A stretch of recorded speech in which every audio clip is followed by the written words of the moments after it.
J'invoque la question de privilèges relativement aux efforts et aux actions des gens de la République populaire de Chine par rapport à ce que moi j'ai fait dans la Chambre des communes. Vendredi, j'ai participé à une séance d'information du SCRS qui a confirmé certains points et je vais vous les énoncer dans quelques instants.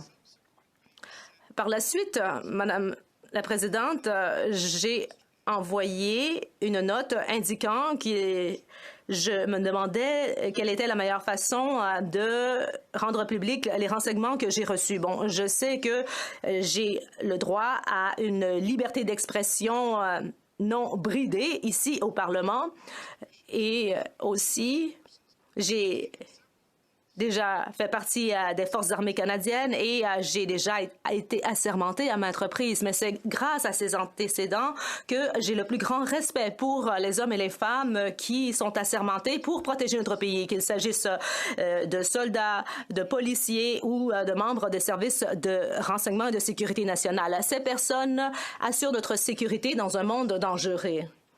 Bon, j'ai ces institutions à l'esprit, mais je c'est qu'il faut trouver un juste équilibre entre les divers intérêts qui sont en jeu, c'est-à-dire ce qui pèse sur ma confiance.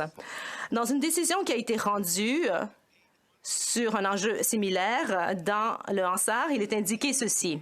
Compte tenu de la gravité des allégations présentées par le député de Wellington-Halton Hills, nous citons en faveur de ce que le président Milliken a dit en 2008, c'est-à-dire que la présidence exerce toujours un pouvoir discrétionnaire en cet égard pour établir un juste équilibre entre l'opportunité des faits présentés par rapport à des enjeux présentés en chambre et qui portent sur ce type de sujet. Donc, la question ne porte pas seulement sur les faits, mais je devais peser le pour et le contre pour savoir comment présenter ces faits en chambre et relativement aussi aux méthodes et au travail réalisé par les membres des organismes de sécurité nationale et de renseignement. Donc, la République populaire de Chine a mené une campagne contre moi et les faits sont similaires à une décision qui a été rendue par rapport à une campagne de salissement qui a été faite à l'endroit du député de Wellington-Halton Hills. Il y avait eu donc des fuites qui avaient été faites relativement aux actions perpétrées par un diplomate chinois à l'endroit du député. À la suite d'une motion déposée en février 2021, il y a eu des mesures de représailles à l'endroit du député de Wellington-Halton Hills qui avait déclaré que la République populaire de Chine s'adonnait à un génocide. Par la suite, le SCRS et le gouvernement ont confirmé la véracité de ce qui avait été annoncé dans les médias. Donc, mon dossier est assez similaire puisque cela porte sur la campagne qui me vise, moi, ainsi que d'autres députés en Chambre. Et à l'époque, j'étais le chef de l'opposition officielle. J'ai le plus grand respect pour le personnel du SCRS ou du CST. Et voilà pourquoi je ne vais pas donner des détails sur ce qui a été révélé dans le cadre de la séance de renseignement. Je ne donnerai pas donc de faits détaillés. Mais par contre, je veux communiquer à la Chambre une partie du contenu de ce qui m'a été révélé. Et comme ça, nous aurons confiance dans le fait que la collecte de renseignements est faite de façon intègre. Et bien sûr, un comité pourrait obtenir davantage de renseignements auprès du gouvernement dans le cadre de séances à huis clos. Ceci étant dit, je vais vous expliquer la nature de la menace qui m'a été communiquée par le CRS et je vais donc ventiler le tout en 4 catégories de menaces. Chacune de ces menaces visait à me discréditer, à faire la promotion d'un faux discours à propos des politiques que je présentais et visait aussi à faire obstruction à mon travail en tant que député et en tant que chef de l'opposition. Les exemples ont démontré qu'il y avait une campagne organisée d'ingérence étrangère pendant la 43e législature et pendant les élections générales de 2021. La première catégorie de menaces porte sur le financement étranger, le versement de fonds par le Parti communiste chinois au moyen du United Front Work Department pour créer des produits de désinformation à mon sujet en tant que député et en tant que chef du Parti conservateur du Canada. Deuxième catégorie de menaces est liée aux ressources humaines, notamment concernant les groupes de personnes qui travaillent pour le United Front Work Department au Canada. Il y avait un effort organisé d'amplifier la mésinformation et de miner mon travail en tant que député et chef de l'opposition. Troisième catégorie porte sur les médias sociaux, notamment le travail de communication dans la plateforme WeChat. Il y avait une campagne de mésinformation pour miner et discréditer mon travail en tant que député de Durham et en tant que chef de l'opposition. La dernière catégorie de menaces portait sur la privation du droit de vote. Plus spécifiquement, les renseignements ont indiqué qu'il y avait une campagne à mon endroit pour empêcher les gens de voter,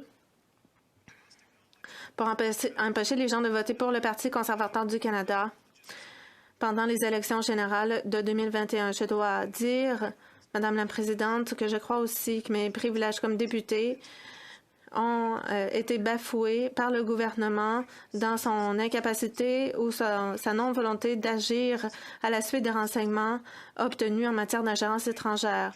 Le brefage a confirmé ce que je soupçonne depuis longtemps, c'est-à-dire que mon parti et plusieurs de mes collègues de caucus ont été ciblés par de la mésinformation sophistiquée et une campagne de suppression de vote orchestrée par la République populaire de Chine pendant l'élection de 2020. La réticence du gouvernement à agir sur la mesure du renseignement lié à l'ingérence étrangère. Le briefing de CSIS m'a conformé ce que je soupçonnais depuis longtemps, que mon parti, plusieurs de mes députés et moi-même étions la cible d'une campagne de désinformation et de suppression des électeurs orchestrée par la Chine avant et pendant les élections générales de 2021. Not only were the multiple threats against me, les nombreuses menaces à mon endroit, à l'endroit des membres de mon caucus n'ont pas été soulevées lors de la 43e législature, mais elles n'ont pas non plus été communiquées au moyen du groupe de sécurité et de renseignement visant les élections créées par ce gouvernement. Le contexte des derniers mois des débats en cette Chambre dans la 43e législature est important à considérer. La Chambre a été saisie d'ordonnances de production de documents forçant le gouvernement d'être tenu responsable à propos de ce qui s'est passé au laboratoire de Winnipeg alors que 2 scientifiques liés à la Chine ont été licenciés. Madame la Présidente, je sais que vous vous en souviendrez parce que le gouvernement vous a forcé à vous rendre en cour fédérale pour obtenir un statut d'intervention. Et donc, j'ai été privée de mon privilège comme députée.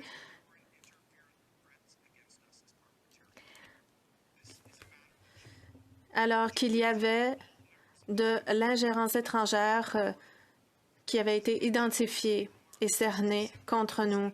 Comme je l'ai mentionné au début de mes observations, c'est une chose différente par rapport à ce qu'a soulevé mon collègue le député de Wellington-Halton Hills il y a quelques semaines. Les menaces cernées par le CRS à mon endroit ne concernent pas un seul événement ou un seul diplomate, mais il y a eu plutôt une campagne d'ingérence qui visait à perturber mon travail comme député, mais qui visait aussi à perturber mon travail en tant que chef d'un caucus parlementaire dans un parlement minoritaire. Des menaces et des perturbations et de l'ingérence de cette taille ont finalement bafoué le privilège de centaines de députés à cette Chambre. Je mets l'accent sur cette distinction puisque c'est une question par rapport à votre décision précédente et à ce qui s'est passé le 10 mai en fonction de l'ordre de référence au comité de la procédure. Et la situation ici pourrait être semblable à quelques événements qui ont marqué les premiers temps du président en tant que député en cette Chambre.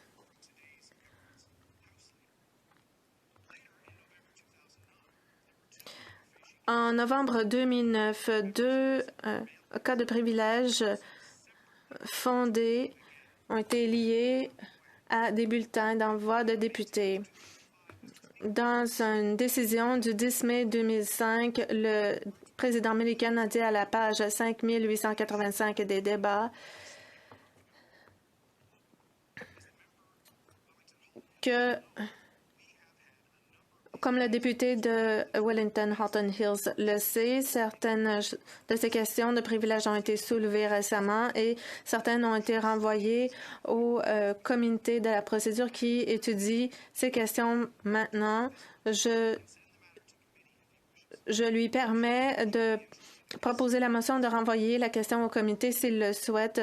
Je suis certain que le comité s'y intéressera à cette question comme à d'autres d'une nature similaire. Il semblerait qu'il y ait beaucoup de ces bulletins d'envoi depuis ces derniers jours. Ça, c'était ce qu'a dit le président. Il semblerait, Monsieur le Président, qu'il y a beaucoup d'ingérences étrangères dont on parle dans les débats ici à la Chambre et c'est troublant. Je commente souvent la politique étrangère du Canada ici en cette Chambre et j'ai soulevé des préoccupations concernant les relations sino-canadiennes pendant de nombreuses années. Avant d'être chef de l'opposition dans la 42e et 43e législature, j'étais porte-parole en matière d'affaires étrangères, la même fonction qu'occupe maintenant le député de Wellington-Halton Hills. Et c'était dans ces fonctions que j'étais l'un des premiers à dénoncer l'utilisation de la technologie Huawei et les réseaux 5G au Canada. J'ai soulevé des préoccupations à propos de l'approbation de vente de certains produits technologiques au Canada et soulevé des questions de sécurité. J'ai été l'un des premiers à soulever les questions de droits de la personne en Chine et à dénoncer les abus du système un pays, deux systèmes, l'entente qui touche Hong Kong. Et mes préoccupations concernant l'approche du gouvernement par rapport à la Chine atteint un point culminant en décembre 2019 avec une motion qui allait établir le comité spécial sur les relations sino-canadiennes. Cette campagne de représailles par un gouvernement étranger qui cible mon travail en tant que député a émergé à cause de ma participation à ces débats au Parlement. C'est étant donné cette sensibilisation à ce travail que je suis l'objet d'une campagne de représailles organisée par le régime communiste de Pékin. Ces événements se sont produits pendant et après les élections générales de 2021, mais il y avait aussi des activités en cours avant les élections et certains au gouvernement ont refusé d'agir. En fait, le SRS m'a informé que j'allais demeurer une cible des activités d'influence de Pékin, même après que j'aurais quitté mes fonctions cet été. La procédure, la pratique de la Chambre dit que des exemples d'outrage au Parlement soulignés dans une législature peut être réprimandé lors d'une autre législature.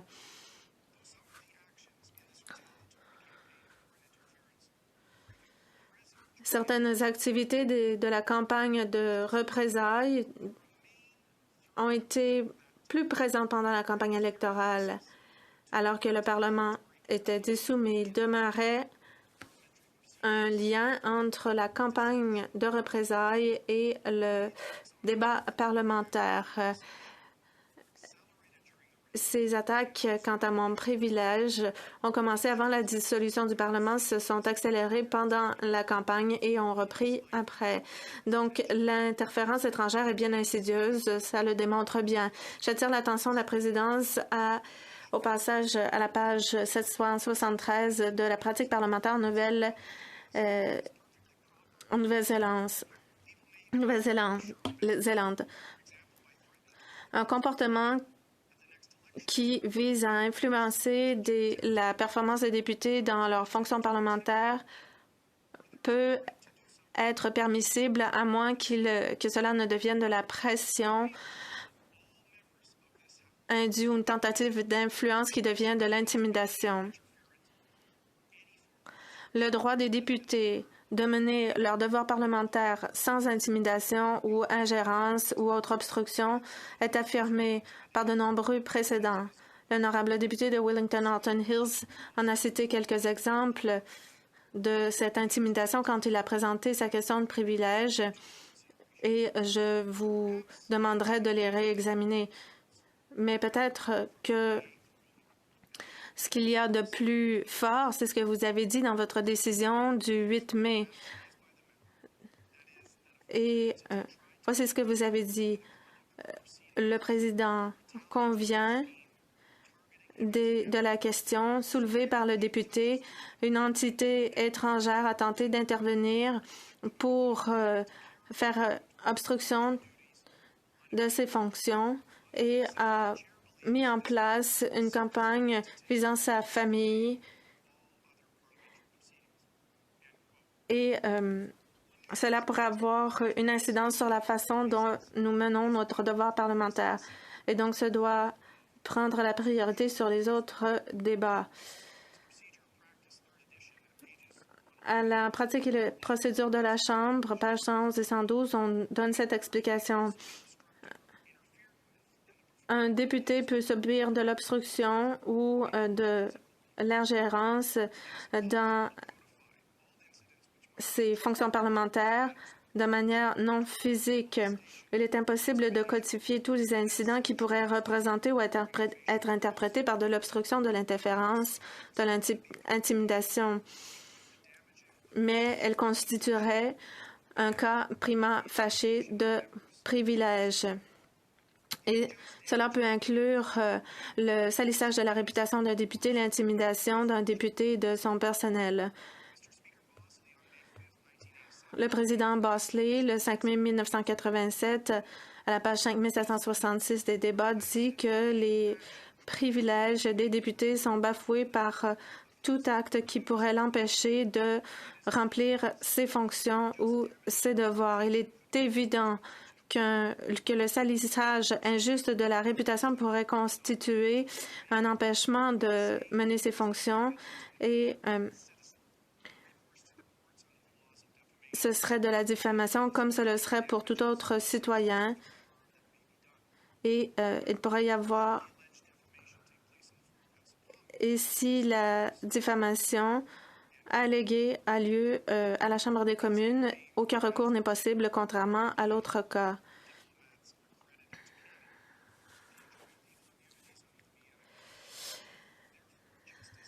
Ces campagnes ont été imaginées par des soi-disant diplomates accrédités au Canada qui profitent de l'immunité ici en vertu de la Convention de Vienne. Mais bon, le privilège parlementaire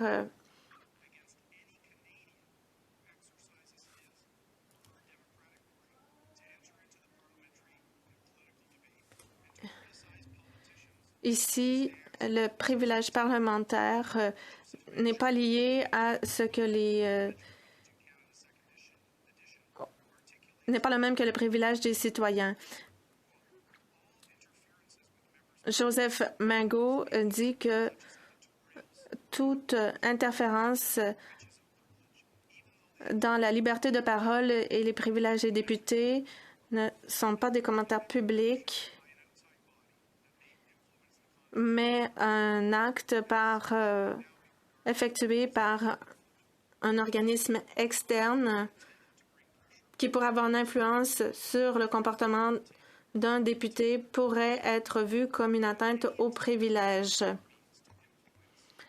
Toute tentative par des moyens inacceptables d'influencer ou d'obstruer le travail parlementaire d'un député pourrait constituer un outrage. Mais cela est toujours une question et doit être jugé en fonction des faits de chaque cas. Fin de la citation. Lorsqu'il y a eu une enquête lors d'un cas semblable précédent, au comité de la procédure, on a expliqué qu'il y avait un souci pour la réputation et dans le rapport du comité, on dit que les députés sont des personnalités publiques et leur réputation, leur intégrité sont parmi leurs atouts les plus valables. Le même comité, dans son 38e rapport de mai 2005, a dit, concernant les bulletins envoyés à la maison, a dit que le contenu des documents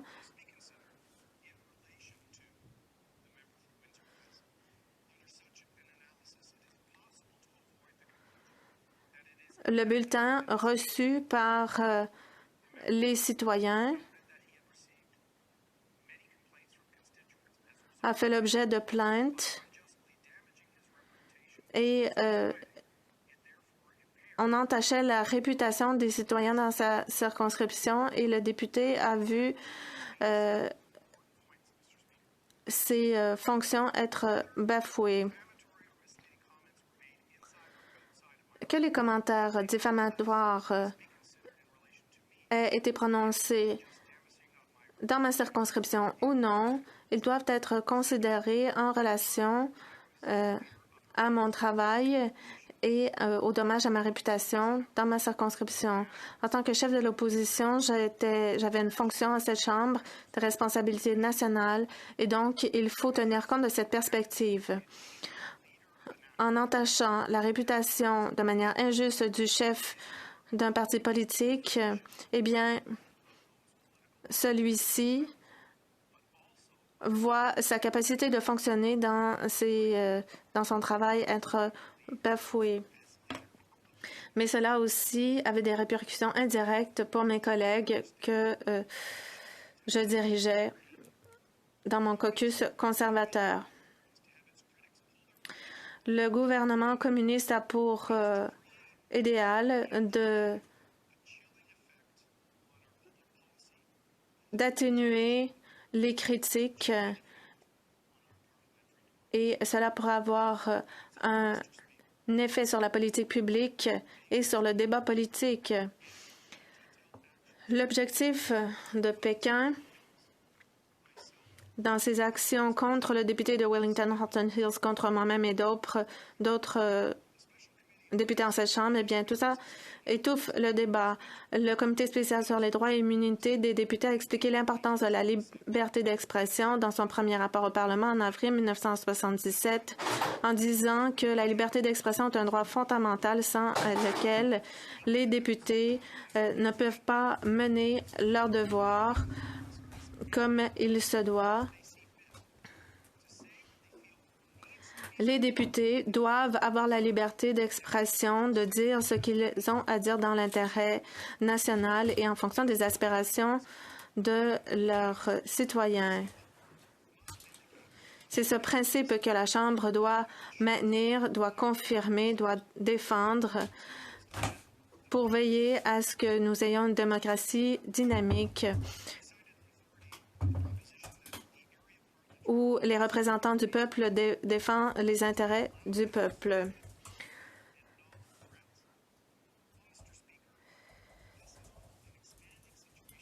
Monsieur le Président, il y a une nouvelle perspective dans la gérance étrangère, dans notre politique, qui vise à réduire au silence nos débats. Et la démocratie parlementaire doit être défendue. Il est important que je soulève cette question avant que je quitte mes fonctions dans les prochaines semaines.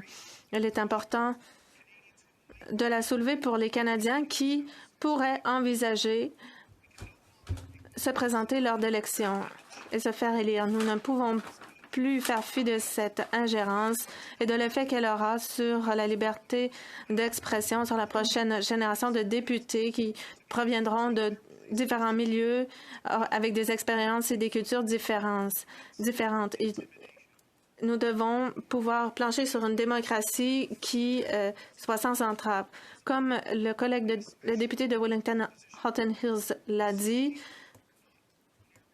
les députés de l'opposition ne sont pas des Canadiens ordinaires qui peuvent se fier au gouvernement et à l'exécutif pour mener leurs fonctions. Le problème ne repose pas chez nos agences de renseignement qui travaillent fort, mais plutôt dans l'aveuglement de la part de certaines personnes dans ce gouvernement envers leur activité. Le gouvernement est passé d'une distraction à une autre pendant des années afin d'éviter d'honorer ses responsabilités en sévissant contre l'ingérence étrangère qui a pris pour cible des députés en cette Chambre. Donc, ils se sont aveuglés aux attaques envers notre démocratie. Je pourrais continuer longuement au sujet de mon opinion du groupe de travail SITE, du panel de 5 hauts placés au sein de la fonction publique, ainsi que les structures et ma déception envers le rapport du rapporteur spécial. Cette Chambre et le pays connaissent mon opinion sur le processus. Car quand on m'a rencontré, le processus d'examen du rapporteur était presque complet. Il n'a pas cherché à consulter un député qui était ciblé par Beijing, comme l'avaient dit nos agences de renseignement. Donc, au lieu de restaurer la confiance envers nos institutions et le processus démocratique, le conflit d'intérêts perçu du rapporteur spécial ainsi que le rapport final et ses conclusions ont en fait aggravé le manque de confiance et ont davantage démontré tout le besoin pour une enquête indépendante. La discussion et l'enquête peut être fait avant l'élection d'un gouvernement conservateur. Plus les délais sont longs, plus il y aura des fuites embarrassantes et des titres dans les médias qui continueront à miner la confiance envers notre démocratie parlementaire. Cette Chambre des communes, historique et fière, a le devoir et la responsabilité de défendre tous les députés en cette Chambre des menaces qui cherchent à réduire ou miner notre grande démocratie parlementaire. Nous devons donc agir pour le bénéfice de tous les députés en cette Chambre, de tous les côtés de cette Chambre et pour les Canadiens qui aimeraient se joindre à cette Chambre à l'avenir. À titre de défenseur de nos droits et privilèges, cela commence avec vous, Monsieur le Président. Si vous êtes d'accord avec moi que ceci s'apparente à une question fondée de prime abord, je suis prêt à déposer une motion appropriée.